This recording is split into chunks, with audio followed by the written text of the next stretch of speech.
ഡാ, വന്ന് ഭക്ഷണം കഴിക്കാൻ നോക്ക്. നേരം എത്രയായി എന്നാ? ദേ ആ ചെറുക്കനെയും വിളിച്ചോ.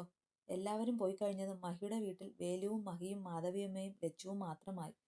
രാത്രി 9 മണി കഴിഞ്ഞിട്ടും മഹി അകത്തേക്ക് വരാത്തത് മഹിയുടെ അമ്മ ശ്രദ്ധിക്കുന്നുണ്ട്. അവർക്കറിയാം നേരായ വഴിക്കല്ലല്ലോ കല്യാണം നടന്നത്. ആ പെങ്കൊച്ചിന്റെ മുഖത്ത് നോക്കാൻ മടിയുണ്ടാവും. പക്ഷേ ഇനി അങ്ങനെ നോക്കിയിട്ട് കാര്യമില്ലല്ലോ. ഒന്നിച്ചു ജീവിക്കേണ്ടവരല്ലേ. അതുകൊണ്ട് തന്നെ മാധവിയമ്മ അകത്തേക്ക് വിളിക്കുകയാണ് മഹിയെ. ഞങ്ങൾക്ക് ഇവിടേക്ക് ഭക്ഷണം തന്നേക്കമ്മേ. മഹി, അകത്തേക്ക് വരാൻ നോക്ക്. നീ കെട്ടിക്കൊണ്ടുവന്ന ഒരു പെങ്കൊച്ച് അകത്തുണ്ടെന്ന ഓർമ്മ വേണം. ഞാൻ എടുത്തു വയ്ക്കാം, രണ്ടാളും വാ. അതും പറഞ്ഞ് മാധവിയമ്മ കടുപ്പിച്ചു മഹിയെ നോക്കിക്കൊണ്ട് അകത്തേക്ക് പോയി. ഇനിയും അകത്തേക്ക് പോകാതിരുന്നാൽ ശരിയാകില്ലെന്ന് മഹിക്ക് മനസ്സിലായി. വേലുവിനെയും കൂട്ടി അവൻ അകത്തേക്ക് ഭക്ഷണം കഴിക്കാനായി വന്നു. എപ്പോഴും ഉള്ളതുപോലെ മേശയിൽ നിരത്തി വെച്ചിട്ടുണ്ട് ഭക്ഷണം. മഹി ചുറ്റും ഒന്ന് നോക്കി. ലച്ചുവിനെ അവിടെയൊന്നും കാണുന്നില്ല. അടുക്കളയിൽ നിന്നും അമ്മയുടെ സംസാരം കേൾക്കാം. അപ്പോൾ അവിടെ കക്ഷി ഉണ്ടാകുമെന്ന് അവൻ ഓർത്തു. ചുണ്ടിൽ വിരിഞ്ഞ ചെറു പുഞ്ചിരിയോടെ അവൻ ഭക്ഷണം കഴിക്കാനിരുന്നു. കൂടെ വേലുവും. ഭക്ഷണം കഴിച്ചുകൊണ്ടിരിക്കുമ്പോഴാണ് ഒരു പാത്രത്തിൽ എന്തോ സാധനവുമായി അടുക്കളയിൽ നിന്ന് വരുന്ന ലച്ചുവിനെ മഹി കാണുന്നത്. വന്ന വേഷത്തിലല്ല. ആള് കുളിച്ചു മാറ്റിയിട്ടുണ്ട്. നെറുകയിലെ സിന്ദൂരത്തിന് ചുവപ്പ് കൂടി വന്നതുപോലെ. അമ്മയുടെ സാരിയാണ് ഉടുത്തിരിക്കുന്നത് എന്ന് മനസ്സിലായി. മാറോട് പറ്റിക്കിടക്കുന്ന താലി അവൾക്ക് പ്രത്യേക ചന്തം തോന്നിക്കുന്നത് പോലെ അവന് തോന്നി. അല്ലെങ്കിലും അവൾ സുന്ദരിയാണല്ലോ. തന്റെ അരികിലേക്ക് വരുന്നവളുടെ കൈകൾ വിറയ്ക്കുന്നത് അവൻ ശ്രദ്ധിച്ചു. അപ്പോൾ തന്നെ അവന് മനസ്സിലായി അമ്മ നിർബന്ധിച്ചു ഇവിടേക്ക് പറഞ്ഞയച്ചതാണെന്ന്. ബൗളും പിടിച്ചു നിൽക്കുന്നവളെ കുറച്ചു നേരം മഹിയും നോക്കി നിന്നുപോയി. ബൗളിലേക്ക് മാത്രം നോട്ടമെയ്തു നിൽക്കുന്നവളെ അവനും ശ്രദ്ധിക്കുന്നുണ്ട്. പെട്ടെന്നാണ് അവളുടെ കയ്യിൽ നിന്ന് മഹി ബൗൾ വാങ്ങിച്ചത്. നല്ല ചൂട് പായസമാണെന്ന് മണമടിച്ചപ്പോഴേ മഹിക്ക് മനസ്സിലായി. പ്രതീക്ഷിക്കാതെ അവന്റെ സ്പർശം തന്റെ കയ്യിൽ ഏറ്റതും ലച്ചുവും ഒന്ന് പിടഞ്ഞുപോയി. രണ്ടുപേരുടെയും മിഴികൾ തമ്മിൽ കോർത്തു. പെടുന്നനെ അവനിൽ നിന്ന് മിഴികൾ മാറ്റി അവൾ അടുക്കളയിലേക്ക് വേഗത്തിൽ നടന്നുപോയി. അവൾ പോകുന്നത് നോക്കി ചെറു പുഞ്ചിരിയോടെ ഭക്ഷണം കഴിപ്പ് തുടർന്നു മഹി. ഇതേ സമയം ഇടം കണ്ണാലെ നോക്കി നിന്ന വേലുവിന്റെ ചുണ്ടിലുമുണ്ട് അവർക്കായി വിരിഞ്ഞ നല്ലൊരു പുഞ്ചിരി. അവനും വേഗം ഭക്ഷണം കഴിച്ച് അവിടെ നിന്ന് എഴുന്നേറ്റു. സ്വർഗത്തിലെ കട്ടുറുമ്പാകേണ്ടല്ലോ. എടാ, അകത്തെ റൂമിൽ കിടന്നോ? നല്ല മഞ്ഞുണ്ട്, പുറത്തൊന്നും കിടക്കാൻ നിൽക്കേണ്ട. എഴുന്നേറ്റ് പോകുന്ന വേലുവിനോട് മഹി പറഞ്ഞു. ആ അണ്ണാ. നീ എവിടേക്കാ മഹി? ഭക്ഷണം കഴിപ്പെല്ലാം കഴിഞ്ഞു മാധവിയമ്മ അടുക്കളയൊക്കെ ഒതുക്കി വെച്ച് പുറത്തേക്ക് വരുമ്പോഴാണ് വേലുവിന് കാണിച്ചു കൊടുത്ത റൂമിലേക്ക് മഹി പോകുന്നത് മാധവിയമ്മ കാണുന്നത്. അത് കണ്ടതും മാധവിയമ്മ ചോദ്യത്തോടെ അവന്റെ അടുത്തേക്ക് നടന്നു. അമ്മയുടെ ശബ്ദം കേട്ടപാടെ മഹി റൂമിലേക്ക് കയറാതെ തിരിഞ്ഞു നോക്കി. അമ്മേ, ഞാനിന്ന് ഇവന്റെ കൂടെ. എന്തു പറയണമെന്നറിയാതെ മഹി കുഴഞ്ഞു. നീ ആ ചെക്കനെയാണോ കല്യാണം കഴിച്ചത്? മാധവിയമ്മയുടെ ശബ്ദത്തിൽ ഗൗരവമാണ്. വന്നപ്പോൾ തൊട്ട് മഹിയുടെ അകൽച്ച മാധവിയമ്മ ശ്രദ്ധിക്കുന്നുണ്ട്. ആ അമ്മയ്ക്ക് അറിയാം പെട്ടെന്നുള്ള കല്യാണമായിരുന്നു എന്ന്. പക്ഷേ രണ്ടാളും രണ്ടിടത്തായാൽ എങ്ങനെയാണ്? അമ്മേ, അത് പിന്നെ അവൾക്ക് അമ്മയോട് എങ്ങനെ പറയണമെന്ന് അവനെ അറിയുന്നില്ല. ഇത്രയും നാളും പേടിപ്പിച്ചു നിർത്തിയ അമ്മയാണ്. പക്ഷേ ഇപ്പോൾ സ്വയം താഴ്ന്നതുപോലെ അവന് തോന്നി. അതുമാത്രമല്ല, കല്യാണം കഴിച്ച് ലച്ചുവിനെ ഇവിടെ കൊണ്ടുവന്നതിന് ശേഷം അമ്മയുടെ മുഖം ഗൗരവത്തിലാണെന്ന് അവൻ അറിയുന്നുമുണ്ട്. ദേ, ആ കൊച്ചു റൂമിലേക്ക് പോയിട്ടുണ്ട്. പോയി കിടക്കാൻ നോക്ക്. നീ കെട്ടിക്കൊണ്ടു വന്നതാണെന്ന വിചാരം നിനക്ക് വേണം. ഇങ്ങനെ എനിക്ക് പറയാൻ കഴിയൂ. പോയി കിടക്കാൻ നോക്കടാ. കൂടുതൽ അവനെ മനസ്സിലാക്കിപ്പിക്കാതെ ദേഷ്യത്തോടെ പറഞ്ഞുകൊണ്ട് മാധവിയമ്മ അവരുടെ റൂമിലേക്ക് പോയി. അല്പസമയം മഹി അവിടെ തന്നെ നിന്നു. അമ്മ പറഞ്ഞതിലും കാര്യമുണ്ട്. കല്യാണം കഴിഞ്ഞ ദിവസം തന്നെ മറ്റൊരു റൂമിലേക്ക് പോവുക എന്ന് പറഞ്ഞാൽ അതുമല്ല, അത്രയും ആശിച്ച് അവളെ ഇവിടേക്ക് കൊണ്ടുവന്നിട്ട് ഒന്നും മിണ്ടാൻ പോലും താൻ തുനിഞ്ഞില്ലല്ലോ എന്നോർത്ത് അവന് വല്ലാതെയായി. രണ്ടെണ്ണം അടിച്ചിരുന്നെങ്കിൽ ഒരു ധൈര്യം കിട്ടിയേനെ. നാശം, ഒരു തുള്ളി നീക്കിയിരിപ്പുമില്ല. അവൻ സ്വയം ഓരോന്ന് പിറുപിറുക്കുകയാണ്. കുറച്ചു നേരം കൂടി അവിടെ നിന്ന് എന്തും വരട്ടെ എന്ന് കരുതി അവൻ വേലുവിന് നൽകിയ റൂമിന്റെ മുന്നിൽ നിന്ന് തന്റെ മുറിയുടെ അടുത്തേക്ക് നടന്നു. റൂമിൽ വെളിച്ചമുണ്ട്. ഇടുങ്ങിയ മുറിയാണ്. പഴയൊരു ഓടിട്ട വീടാണ് തന്റേത്. ഒരുപാട് തവണ പൊളിച്ചു മാറ്റി പണിയാൻ നോക്കിയെങ്കിലും അമ്മ സമ്മതിച്ചില്ല. അമ്മയ്ക്ക് ഈ വീടിനോട് വല്ലാത്ത ഒരു അറ്റാച്ച്മെന്റ്. തനിക്കും അങ്ങനെ തന്നെ. മഹി ഓരോന്ന് ആലോചിക്കുകയാണ്. ഇതുവരെ ഇങ്ങനെയുള്ള ചിന്തകളൊന്നും ഉണ്ടായിരുന്നില്ല. പക്ഷേ ഇപ്പോൾ ഓരോന്ന് മനസ്സിലേക്ക് വരുന്നു. ഒന്ന് ബാത്റൂമിൽ പോകണമെങ്കിൽ വരെ പുറത്തേക്ക് പോകണം. ഓരോന്ന് ചിന്തിച്ചതിന് ശേഷം രണ്ടും കൽപ്പിച്ച് അവൻ റൂമിന്റെ വാതിൽ തുറന്ന് അകത്തേക്ക് കയറി. കയറുമ്പോൾ തന്നെ കണ്ടു കട്ടിലിന്റെ ഒരു ഓരം ചുരുണ്ടുകൂടി കിടക്കുന്ന ലച്ചുവിനെ. താൻ വന്നതൊക്കെ ആൾ അറിഞ്ഞിട്ടുണ്ട്. വാതിലടയുന്ന ശബ്ദം കേൾക്കുമ്പോൾ ആളെ ഞെട്ടുന്നതൊക്കെ മഹി കാണുന്നുണ്ട്. രണ്ടുപേർക്ക് കഷ്ടിച്ചു കിടക്കാവുന്ന സ്ഥലമേ തന്റെ കട്ടിലുള്ളൂ. ലച്ചു ചുമരിനോട് അടുപ്പിച്ച് കിടക്കുന്നുണ്ട്. മഹി മൊത്തത്തിലൊന്ന് ആ റൂം വീക്ഷിച്ചു. ഒരു തടി അലമാരയും പഴയ ഒരു മേശയും, പിന്നെ കടകട അടിയുന്ന ഫാനും. കയ്യിൽ പൂത്ത കാശുണ്ടായിട്ടും താനെന്തേ ഇത്രയും നാളും ഇതിനൊന്നും ഒരു മാറ്റം വരുത്താതെ നിന്നൊന്നും മഹി ഓർക്കാതെ നിന്നില്ല. ഇപ്പോഴാണല്ലോ അവന് വെളിവും വെള്ളിയാഴ്ചയും വരുന്നത്. കുടിച്ചു കൂത്താടി നേരം വൈകിയല്ലേ വീട്ടിലേക്ക് വന്നു കയറുക. രാവിലെ എഴുന്നേറ്റ് പോകുകയും ചെയ്യും. പിന്നെ എവിടെ ഇതൊക്കെ ശ്രദ്ധിക്കാൻ സമയം? എന്ത് ചെയ്യണമെന്ന് അറിയാതെ മഹി അല്പനേരം അവിടെ തന്നെ നിന്നു. പെണ്ണിന്റെ നിശ്വാസം കൂടുന്നത് അവൻ അറിയുന്നുണ്ട്. കടകട ഫാനിന്റെ ശബ്ദത്തിനോടൊപ്പം അവളുടെ നിശ്വാസവും ആ റൂമിൽ പരന്നു. അതേ കൊച്ചേ, അത് ഇടിച്ചു പൊട്ടിക്കേണ്ട. അല്പം കുനിഞ്ഞ് കട്ടിലിന് ഓരമായി നിന്നുകൊണ്ട് അവൾ കേൾക്കത്തക്ക രീതിയിൽ അവൻ പറഞ്ഞു. പെട്ടെന്ന് തന്റെ അടുത്തേക്ക് അവന്റെ സാന്നിധ്യം അറിഞ്ഞതും അവളൊന്ന് ഞെട്ടിപ്പിടഞ്ഞു. എത്ര തന്നെ അടക്കി വെച്ചാലും അവനോടുള്ള ഭയം താനെ പുറത്തേക്ക് വരും. താനിപ്പോൾ അവന്റെ ഭാര്യയാണെന്നൊക്കെ അവൾക്കറിയാം. പക്ഷേ അവനോടുള്ള ഭയം ഇന്നും അവളെ പൊതിയുന്നുണ്ട്. ദേ, ഞാനൊന്നും ചെയ്യത്തൊന്നുമില്ല. എന്ന് തനിക്ക് എന്നെ പൂർണ്ണ മനസ്സോടെ ഉൾക്കൊള്ളാൻ കഴിയുന്നുവോ അന്ന് മാത്രമേ നമ്മൾ തമ്മിൽ ഒരു ജീവിതം തുടങ്ങൂ. നിന്നെ നഷ്ടപ്പെടാതിരിക്കാൻ വേണ്ടി മാത്രമാണ് ഇന്ന് ഞാൻ അങ്ങനെ ഒരു സാഹസം ചെയ്തത്. അത്രയ്ക്ക് ഇഷ്ടാടി എനിക്ക് നിന്നെ. അതിന് മറ്റൊരു കാരണം കൂടിയുണ്ട്. അത് വഴിയേ പറയാം. കിടന്നോ. അത്രയും പറഞ്ഞുകൊണ്ട് മഹി റൂമിന്റെ ലൈറ്റ് ഓഫ് ചെയ്ത് അവളുടെ അരികുവശം പോയി തന്നെ കിടന്നു. അവൻ വന്നു കിടന്നതും തന്റെ ദേഹത്തേക്ക് അവന്റെ സ്പർശം അറിയുന്നതുമൊക്കെ അവൾ അറിയുന്നുണ്ട്. അത്രയും ചെറിയ കട്ടിലാണല്ലോ. ഒന്ന് തിരിഞ്ഞാൽ പോലും മറ്റൊരാളുടെ ദേഹത്തേക്ക് തൊട്ടുരുമി നിൽക്കും. കൂടി വരുന്ന രണ്ടുപേരുടെയും നിശ്വാസങ്ങൾ ആ ഇടുങ്ങിയ റൂമിൽ പ്രതിധ്വനിച്ചു. രണ്ടുപേരും കിടന്നിരുന്നെങ്കിലും ഉറക്കം അവരുടെ പക്കത്ത് പോലും വന്നില്ല. ഒന്ന് നിവർന്നു കിടക്കാൻ പോലും കഴിയാതെ രണ്ടുപേരും ഞെളിപിരി കൊണ്ടു. താൻ അറിയുന്ന മഹേന്ദ്രൻ ഇങ്ങനെയല്ലല്ലോ. ഇതിപ്പോൾ സ്ഥായി ഭാവമാണല്ലോ. ഞാൻ പേടിച്ചതുപോലെ ഒന്നുമല്ല. അല്ലെങ്കിൽ ഇതൊക്കെ എന്റെ തോന്നലായിരിക്കുമോ? മഹേന്ദ്രന്റെ പതിഞ്ഞുള്ള സംസാരവും ഒഴിഞ്ഞുപോകും ലച്ചുവിനെ സംശയപ്പെടുത്തി.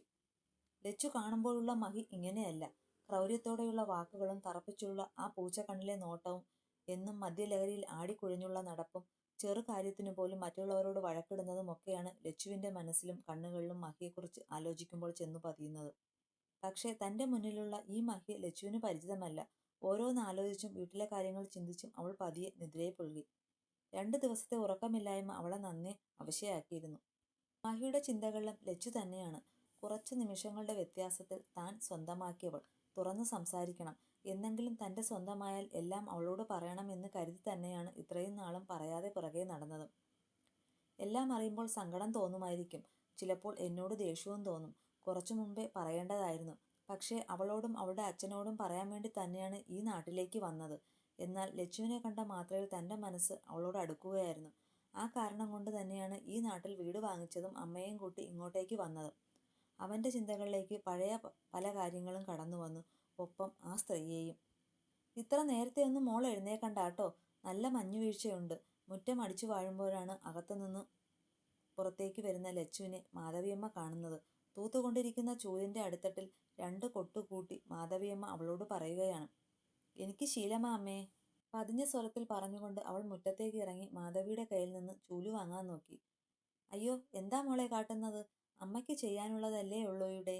പ്രതീക്ഷിക്കാതെ തന്റെ കയ്യിൽ നിന്ന് ചൂല് വാങ്ങിയവളെ മതിപ്പോടെ മാധവിയമ്മ നോക്കി. ഞാൻ ചെയ്തോളാം. വീട്ടിലാകുമ്പോൾ ഇതിലും നേരത്തെ ഞാൻ എഴുന്നേക്കും. എല്ലാം ഒതുക്കിയിട്ട് വേണം ഷോപ്പിലേക്ക് പോകാൻ. മാധവിയമ്മ പാതിക്ക് നിർത്തി അടിച്ചുവാരൽ തുടങ്ങി വെച്ചാണ് ലച്ചു പറയുന്നത്. അവളുടെ വാക്കുകളിലുണ്ടായിരുന്നു ആ വീട്ടിൽ അവൾക്ക് നേരിടേണ്ടി വന്ന ദയനീയാവസ്ഥ. അത് വ്യക്തമായി ആ അമ്മയ്ക്ക് മനസ്സിലാവുകയും ചെയ്തു. എന്നാ മോള് തൂത്തോളൂ, അമ്മ ചായക്ക് വെള്ളം വയ്ക്കട്ടെ. ചെറു പുഞ്ചിരിയോടെ പറഞ്ഞുകൊണ്ട് മാധവിയമ്മ അകത്തേക്ക് പോയി. നെടുവീർപ്പിട്ടുകൊണ്ട് തന്റെ ജോലി അവൾ പൂർത്തീകരിക്കാൻ നോക്കി. ദേ പെണ്ണെ, എഴുന്നേറ്റേ. എനിക്ക് വയ്യ ഒറ്റയ്ക്ക് അടുക്കളയിൽ കിടന്ന് നരയിക്കാൻ. രാവിലെ തുടങ്ങിയ ബഹളമാണ് പ്രേമയുടേത്. കാര്യം വീട്ടിലെ ജോലി ചെയ്യാനുള്ള മടി. അല്ലെങ്കിൽ ഷോപ്പിലേക്ക് പോകുന്നതിന് മുമ്പ് ലച്ചു എല്ലാം ചെയ്തു വെക്കുന്നതല്ലേ. എന്റെ അമ്മേ, എന്തിനാ ഇങ്ങനെ ഒച്ചപ്പാടുണ്ടാക്കുന്നത്? മനുഷ്യനെ ഉറങ്ങാനും വിടില്ല. നാശം. മുറുമുറുത്തുകൊണ്ട് റൂമിൽ നിന്ന് പുറത്തേക്ക് രേണുക ഇറങ്ങി വന്നു. ആഹാ, ഞാൻ ഒച്ചപ്പാടുണ്ടാക്കുന്നതായോ കുറ്റം? എന്തെങ്കിലും പള്ളയിലോട്ട് ഇറക്കണമെങ്കിൽ വന്ന് പണിയെടുക്കണം. അവളെയും വിളിച്ചോ. ദേ, ആ കിടക്കുന്നതൊക്കെ അലക്കിയിട്ടേക്ക്. കുറച്ചു കഴിഞ്ഞാൽ ഞാൻ പോകും. എനിക്കിന്ന് തൊഴിലുറപ്പുള്ളതാ. കൂമ്പാരമായി കിടക്കുന്ന തുണിക്കെട്ടിലേക്ക് ചൂണ്ടിക്കാട്ടി പ്രേമ പറയുകയാണ്. കഴിഞ്ഞ ദിവസം വരെ ഒന്നും ചിന്തിക്കേണ്ടതായിരുന്നു. രാവിലെ എഴുന്നേറ്റ എല്ലാം പെണ്ണ് ചെയ്തോളും. ഇപ്പോൾ ഇവിടെ നിന്നും പറഞ്ഞയക്കാൻ നോക്കിയിട്ട് തങ്ങൾക്ക് തന്നെ പണി കിട്ടിയ അവസ്ഥയിലാണുള്ളതെന്ന് പ്രേമ ഓർത്തു. അതുമാത്രമല്ല, വീട്ടിലേക്കുള്ള വരുമാനവും നിലച്ചില്ലേ. ലച്ചുവിന്റെ വരുമാനത്തോടൊപ്പം മഹിയുടെ കയ്യിൽ നിന്നും എന്തെങ്കിലും കിട്ടിക്കൊണ്ടിരുന്നതാണ്. ഇനിയും മഹിയുടെ മുന്നിൽ പോയി കൈനീട്ടാൻ കഴിയുമെന്ന് തോന്നുന്നില്ല. ഇത്രയും നാളും ലച്ചുവിന്റെ പേരും പറഞ്ഞാണ് അവന്റെ കയ്യിൽ നിന്ന് കാശ് വാങ്ങിക്കാറ്. ഇനി എന്തു പറഞ്ഞു വാങ്ങും? ഓരോന്ന് ഓർക്കുമ്പോൾ പ്രേമയുടെ തല പുകയുന്നത് പോലെ തോന്നി. എന്തെങ്കിലും വഴി കണ്ടാലേ മുന്നോട്ടേക്ക് പോകുമെന്ന് അവരെ ഓർത്തു. ഇതേ സമയം കുമിഞ്ഞുകൂടിയിരിക്കുന്ന തുണികളിലേക്ക് അവജ്ഞയോടെ രേണുക നോക്കി. അവൾ ഉണ്ടായിരുന്നപ്പോൾ ഒന്നും അറിഞ്ഞിരുന്നില്ല. കാലത്തെ എഴുന്നേറ്റ് എല്ലാം ചെയ്തിട്ട് പോകുമായിരുന്നു. നാശം, എന്റെ കൈയൊക്കെ മോശമായി പോകുമല്ലോ. ഓരോന്ന് പിറുപിറുത്തുകൊണ്ട് തൻ്റെ കയ്യിലേക്ക് നോക്കി സഹതപിച്ചുകൊണ്ട് കൂട്ടിയിട്ടിരിക്കുന്ന കൂമ്പാരത്തിൻ്റെ അടുത്തേക്ക് നടന്നു. അവളുടെ മുഷിപ്പ് മുഴുവൻ ശരീരഭാഷയിൽ എടുത്തു കാണിക്കുന്നുണ്ട്. താല്പര്യമില്ലായ്മയോടെ ഓരോന്ന് ബക്കറ്റിലാക്കുന്ന അവളെ പ്രേമ ശ്രദ്ധിക്കുന്നുമുണ്ട്. ഒന്നും പറയാതിരിക്കുന്നതാ നല്ലത്, അല്ലെങ്കിൽ അതും തൻ്റെ തലയിൽ ഇട്ടേക്കും. രേണുകയുടെ ഭാഗം നോക്കാതെ തൻ്റെ ജോലിയിലേക്ക് കടന്നിരുന്നു പ്രേമ. മോളെ, ഈ കാപ്പി ഒന്ന് അവന് കൊണ്ടുപോയി കൊടുത്തേക്ക്. കയ്യിലൊരു ഗ്ലാസ് കാപ്പിയുമായി മാധവിയമ്മ ലച്ചുവിൻ്റെ അടുത്തേക്ക് വന്നു. ഞാൻ അവൾക്കെന്തോ മഹിയുടെ അടുത്തേക്ക് പോകാൻ തന്നെ വല്ലാതെയാകുന്നുണ്ട്. പക്ഷേ അമ്മയോട് നേരിട്ട് പറയാനും കഴിയില്ലല്ലോ. തൻ്റെ നേർക്ക് ചൂണ്ടിയ കാപ്പിയിലേക്ക് അവളുടെ മിഴികൾ നട്ടു. അവന് ഉറക്കമുണരുമ്പോൾ കാപ്പി വേണം, പണ്ട് തൊട്ടേയുള്ള ശീല. ലോഡും കൊണ്ടുപോയാൽ ആ കൂടെ വന്ന ചെക്കനാണ് അവൻ്റെ കാര്യങ്ങളൊക്കെ നോക്കാറ്. മഹിയെക്കുറിച്ച് ഒരു ഏകദേശ രൂപം പറഞ്ഞു കൊടുക്കുകയാണ് ലച്ചുവിന്. അവൻ്റെ ശീലങ്ങൾ അറിഞ്ഞിരിക്കണമല്ലോ. ഇനിയെന്നും അവൻ്റെ കൂടെ കഴിയേണ്ടവളല്ലേ. മാധവിയമ്മ ചെറുപുഞ്ചിരിയോടെ കാപ്പി ഗ്ലാസ് അവളുടെ കൈകളിലേക്ക് കൊടുത്തു അടുക്കളയിലേക്ക് പോയി. ലച്ചുവിന് അവനോടുള്ള സമീപനം എങ്ങനെയാണെന്ന് മാധവിയമ്മയ്ക്ക് നല്ലതുപോലെ അറിയാം. അത് മാറ്റിയെടുക്കാനുമാണ് ആ അമ്മ ശ്രമിക്കുന്നത്. മക്കൾ സമാധാനപരമായ ഒരു ജീവിതം നയിക്കാൻ ഏതൊരമ്മയും ആഗ്രഹിക്കില്ലേ? മാധവിയമ്മ അകത്തേക്ക് പോയതും എന്തു ചെയ്യണമെന്ന് അറിയാതെ പകപ്പോടെ കുറച്ചുനേരം ലച്ചു അവിടെ തന്നെ നിന്നു. എന്തോ ആ കണ്ണുകളിലേക്ക് നോക്കാൻ കഴിയുന്നില്ല. ഭയമാണോ, ദേഷ്യമാണോ, അല്ലെങ്കിൽ മറ്റെന്തെങ്കിലും? തനിക്ക് അവനോട് തോന്നുന്ന വികാരം എന്തെന്ന് പോലും ലച്ചുവിന് മനസ്സിലാകുന്നില്ല. ഓരോന്ന് ചിന്തിച്ചു നിന്ന് കാപ്പിയുടെ ചൂട് കുറയുന്നത് മനസ്സിലാക്കി അവൾ മെല്ലെ റൂമിലേക്ക് നടന്നു. അമ്മ പറഞ്ഞതുപോലെ തന്നെ ആള് ഞെരിപിരി പൂണ്ട് എഴുന്നേൽക്കാൻ നോക്കുന്നുണ്ട്. വാതിൽപ്പടിയിൽ തന്നെ അവൾ പകപ്പോടെ നിന്നു. കട്ടിലിൽ എഴുന്നേറ്റിരുന്ന് അവൻ നിവർന്നതും വാതിൽപ്പടിയിൽ നിൽക്കുന്നവളിലേക്ക് അവൻ്റെ നോട്ടം ചെന്നെത്തി. ഒരു വേള രണ്ടുപേരുടെയും മിഴികൾ തമ്മിൽ കൂട്ടിമുട്ടി. പെടുന്നനെ അവൾ മിഴികൾ മറ്റെവിടെയോ പായിച്ചു. ഒപ്പം അവളുടെ കയ്യിലുള്ള കാപ്പി ഗ്ലാസ് വിറയ്ക്കാനും തുടങ്ങി. ദേ, ആ കാപ്പി എങ്ങാനും താഴെ പോയാൽ. അവളുടെ നിൽപ്പും വിറയലും കാണുമ്പോൾ മൈക്ക് വല്ലാതെയാകുന്നുണ്ട്. പെണ്ണിൻ്റെ അടുത്ത് മൃദു സമീപനം നടക്കില്ലെന്ന് മൈക്ക് മനസ്സിലാകുന്നുണ്ട്. ഇത്രമാത്രം തന്നെ പേടിക്കാൻ ഞാൻ അവളെ പിടിച്ചു തിന്നോ? ഇവളെന്തിനാ ഭദ്രകാളിയെപ്പോലെ ഇങ്ങനെ വിറയ്ക്കുന്നത്? കനമുള്ള അവൻ്റെ ശബ്ദം അവളുടെ ഭയത്തിൻ്റെ തീവ്രത കൂട്ടി. നിന്നിടത്ത് നിന്ന് ഒരടി പോലും അവൾക്ക് അനങ്ങാൻ കഴിയാതെയായി. കഴിഞ്ഞ രാത്രിയിൽ പറഞ്ഞ കാര്യങ്ങളൊന്നും അവളുടെ മനസ്സിലേക്ക് പോലും വരുന്നില്ല. ഇങ്ങ് തന്നെ. ഇതൊരു നടക്ക് പോകില്ലെന്ന് കണ്ടവൻ അവളുടെ അടുത്തേക്ക് ചെന്ന് അവളുടെ കയ്യിൽ നിന്ന് കാപ്പി ഗ്ലാസ് വാങ്ങിച്ചു. അപ്പോഴും അവളുടെ ശരീരത്തിൻ്റെ വിറയൽ അങ്ങനെ തന്നെ നിൽപ്പുണ്ടായിരുന്നു. അത് മഹി ശ്രദ്ധിക്കുകയും ചെയ്തു. പിന്നെ അവൻ ഒന്നും പറയാൻ നിന്നില്ല. കാപ്പി ഗ്ലാസുമായി അവൻ റൂമിൽ നിന്ന് പുറത്തേക്കിറങ്ങി. അവൻ പോയി കഴിഞ്ഞതും ദീർഘനിശ്വാസത്തോടെ അവൾ കട്ടിലേക്ക് പോയിരുന്നു. താൻ എന്തിനാണ് ഇദ്ദേഹത്തെ ഭയക്കുന്നത്? തന്നോട് ഇതുവരെയായി മോശമായി പറയുകയോ പ്രവർത്തിച്ചതോ ഇല്ല. ഒരു തെറ്റ് പറ്റിയിട്ടുണ്ട്, അച്ഛനെ വണ്ടിയിടിച്ചത്. അത് മനഃപൂർവ്വമല്ല എന്ന് പറഞ്ഞ് കാല് വരെ പിടിച്ചിട്ടുണ്ട്. പക്ഷേ തങ്ങളാരും വിശ്വസിക്കാൻ കൂട്ടാക്കിയില്ല. ചിലപ്പോൾ മനസ്സ് വിശ്വസിച്ചുവെങ്കിലും പുറമേ അത് കാട്ടിയില്ലെന്ന് തന്നെ പറയാം. പിന്നെന്തിനാണ് താൻ ഇത്രയും ഭയക്കണം? അവളുടെ മനസ്സിലേക്ക് പല ചോദ്യങ്ങളും കടന്നു വരുന്നുണ്ട്. ഒന്നിനും ഉത്തരമില്ല. താൻ അറിയാതെ തന്നിൽ നിന്ന് വരുന്ന വികാരം അവൾക്ക് നിയന്ത്രിക്കാനും കഴിയുന്നില്ല. ഓരോന്ന് ചിന്തിക്കുമ്പോൾ അവളുടെ തല പെരുക്കുന്നത് പോലെ അവൾക്ക് തോന്നി. മഹി എന്ന ലോകത്തേക്ക് എത്തിച്ചേരും എന്നറിയാതെ അവളുടെ മനസ്സ് പിടഞ്ഞു. നീ എഴുന്നേറ്റോ? പുറത്തേക്ക് നോക്കി കാപ്പി കുടിക്കുന്നവൻ്റെ അടുത്തേക്ക് മാധവിയമ്മ വന്നു. ദേ, നീ ആ കൊച്ചിനെയും കൂട്ടി ടൗൺ വരെ പോകണം. മാധവിയമ്മ അങ്ങനെ പറഞ്ഞതും എന്തിനാണെന്ന മട്ടിൽ മഹി തിരിഞ്ഞു നോക്കി. ദേ, ആ കൊച്ചിന് ഉടുക്കാനൊന്നുമില്ല. ഇന്നലെ എൻ്റെ ഒരു പഴയ ബ്ലൗസും ഇട്ടോണ്ട ആ കൊച്ചു സാരി ഉടുത്തത്. അതിനെ കൂട്ടിക്കൊണ്ടുപോയി അതിന് ആവശ്യമുള്ളത് വാങ്ങിക്കൊടുക്ക്. അവളായിട്ടൊന്നും ചോദിക്കില്ല. നീ കണ്ടറിഞ്ഞ് വാങ്ങിക്കൊടുക്കണം. അമ്മ പറഞ്ഞതിന് അലസമായി മൂളിക്കൊണ്ടവൻ മറുപടി കൊടുത്തു. എന്നാൽ വേഗം ചായയും കുടിച്ച് ഇറങ്ങാൻ നോക്ക് രണ്ടാളും. വരുമ്പോൾ കുറച്ച് പലഹാരവും വാങ്ങിക്കോ. വൈകുന്നേരം ആ കൊച്ചിൻ്റെ വീട് വരെ ഒന്ന് പോകണം. എന്തിന്? എന്തിനെന്നോ, കല്യാണം കഴിഞ്ഞാൽ ചില ചടങ്ങുകളൊക്കെ ഉണ്ട്. പിന്നെ ചടങ്ങുകൾ നോക്കിയല്ലേ കല്യാണം കഴിച്ചത്? മാധവിയമ്മ പറഞ്ഞത് ഇഷ്ടപ്പെടാതെ മഹി എതിർത്തു. മഹി, നീ എൻ്റെ കയ്യിൽ നിന്ന് വാങ്ങുവേ. തറുതല പറയാതെ പോകാൻ നോക്ക്. കൂർപ്പിച്ചിട്ടുള്ള നോട്ടം നോക്കിക്കൊണ്ട് മാധവിയമ്മ അവന് നേരെ തിരിഞ്ഞു. എന്തു പറ്റി മാധവിക്കുട്ടി? ഇന്നലെ തൊട്ടേ ആൾ നല്ല മൂഡിലാണല്ലോ. എൻ്റെ മുന്നിൽ വന്ന് സംസാരിക്കാനൊക്കെ അറിയാമല്ലേ? ഇന്നലെ തൊട്ടേയുള്ള മാധവിയമ്മയുടെ പെരുമാറ്റം മഹിക്ക് പരിചിതമില്ലാത്തതാണ്. കൂടുതലായി തന്നോട് പോലും സംസാരിക്കാതെ ഒതുങ്ങിക്കൂടുന്ന മട്ടാണ് അമ്മയ്ക്ക്. ആ അമ്മയാണ് ഇന്നലെ തൊട്ട് തൻ്റെ പുറകെ നടന്ന് ഓരോ കാര്യങ്ങൾ പറയുന്നത്. മഹിക്ക് അമ്മയുടെ മാറ്റം സന്തോഷം നൽകുന്നതാണ്. ഒരിക്കൽ കുടിച്ചു വന്ന് ബഹളമുണ്ടാക്കിയതിനു ശേഷമാണ് അമ്മയിൽ പതിഞ്ഞുള്ള രീതി കാണാൻ തുടങ്ങിയത്. അതിൻ്റെ കുറ്റബോധം മനസ്സിലുണ്ടായിട്ടുമുണ്ട്. അതിനുശേഷമാണ് അമ്മ തന്നോട് അകൽച്ച കാട്ടാൻ തുടങ്ങിയതും. ആ അമ്മയാണ് ഇപ്പോൾ തന്നോട് ഓരോ കാര്യങ്ങൾ പറഞ്ഞ് പുറകെ വരുന്നതെന്ന് ഓർത്തപ്പോൾ അവന് സന്തോഷം തോന്നി. നീ പോയ ചെക്ക. ചെറുചിരിയാലെ മഹിയുടെ കവളിനിട്ട് ഒരു ഞൊട്ട് കൊടുത്ത് അകത്തേക്ക് പോകുന്നതിനിടയിൽ വീണ്ടും മാധവിയമ്മ തിരിഞ്ഞു നോക്കി. പഴയതുപോലെ അല്ല മഹി. ഒരു പെൺകൊച്ചുള്ള വീടാണ്. നിന്റെ അടിയും കുടിയും ഒക്കെ നിർത്തണം. നിന്നെ മാത്രം വിശ്വസിച്ച് ഇറങ്ങി വന്നവളാ. ആ കൊച്ചിന് ചിലപ്പോൾ എല്ലാം ഉൾക്കൊള്ളാൻ കുറച്ച് സമയമെടുക്കും. നീ നിന്റെ ദേഷ്യവും വാശിയും അതിനോട് കാണിക്കല്ലേ. തൊട്ടാ പൊട്ടുന്ന മനസ്സാ അതിന്. എന്താ, ഉപദേശമാണോ? നിന്നെ ഉപദേശിക്കാൻ ഞാൻ ആര്? കാര്യം പറഞ്ഞെന്നേ ഉള്ളൂ. ബാക്കിയൊക്കെ നിന്റെ ഇഷ്ടം. മകന്റെ പ്രവൃത്തി തനിക്ക് പോലും ഇഷ്ടമാകുന്നില്ല. അപ്പോൾ വന്നു കയറിയ പെണ്ണിന്റെ കഥ പറയണോ? അവനെ ഒന്ന് ഓർമ്മപ്പെടുത്തിയത് മാത്രമാണ്. ഓരോന്ന് മനസ്സിൽ നനച്ചുകൊണ്ട് മഹിയെ ഗൗരവത്തോടെ നോക്കി മാധവിയമ്മ അകത്തേക്ക് പോയി. അമ്മ പോയി കഴിഞ്ഞതും അമ്മ പറഞ്ഞതിന്റെ പൊരുൾ ആലോചിക്കുകയായിരുന്നു അവൻ. അടിയും കുടിയും നിർത്തണമെന്ന്. അതൊക്കെ നിർത്തിയാൽ ഈ മഹിയുണ്ടോ? ഒന്ന് പതുങ്ങി നിന്നാൽ ശത്രുക്കൾ ഉയർത്തെഴുന്നേറ്റ് വരും. നോക്കാം. പൂർണ്ണമായല്ലെങ്കിലും കുറച്ച് നിയന്ത്രിക്കാൻ നോക്കണം. അമ്മ പറഞ്ഞതുപോലെ ഒരു പെൺകൊച്ചു ഉള്ളതല്ലേ. ആദ്യം വീടൊന്ന് ശരിയാക്കണം. ഓടിട്ട തന്റെ വീട്ടിലേക്ക് നോട്ടം പായിച്ച് അവൻ ഓരോന്ന് ചിന്തിക്കുകയാണ്. രാത്രി ബാത്റൂമിൽ പോകാൻ പോലും ഒരാളുടെ സഹായം വേണ്ടിവരും.